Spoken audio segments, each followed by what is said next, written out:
Assalamualaikum warahmatullahi wabarakatuh. Saya Maulidah Sahyu Ariska dari Manajemen 5 Pagi ingin mempresentasikan SDM Syariah.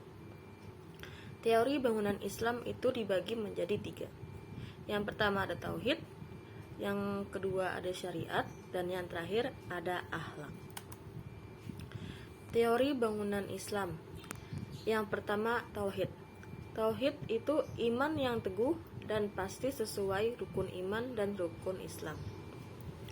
Yang kedua ada syariat, yaitu hukum yang mengatur hubungan manusia dengan khalik sekaligus makhluk, fikih ibadah dan fikih muamalah.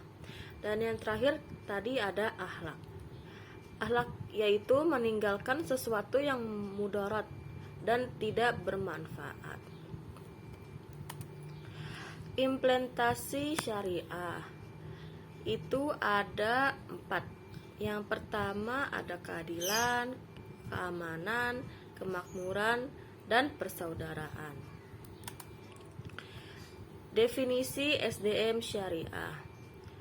Sumber daya syariah adalah sumber daya manusia yang memiliki dan mengamalkan nilai-nilai syariah dalam seluruh aktivitasnya.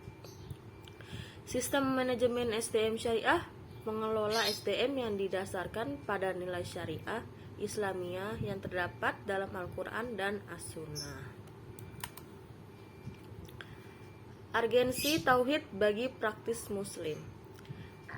Ada tauhid ditegakkan dalam tiap praktek ekonomi syariah. Yang kedua, memulai dan mengakhiri setiap tugas sebagai tauhid. Dan yang terakhir, hidup bermasyarakat dan bekerja harus sesuai aspek tauhid. Peranan tauhid bagi muslim.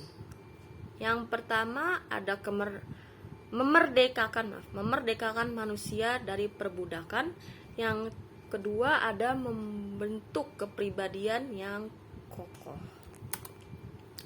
Manfaat tauhid bagi SDM syariah.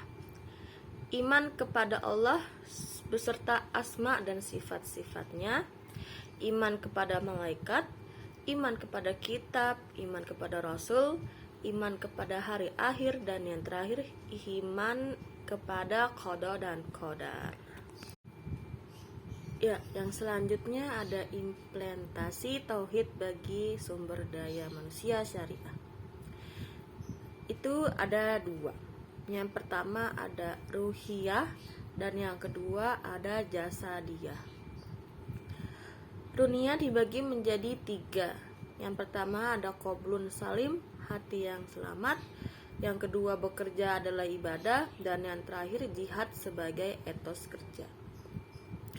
Kemudian selanjutnya ada yang jasadiyah. Yang jasadiyah itu dibagi menjadi 4.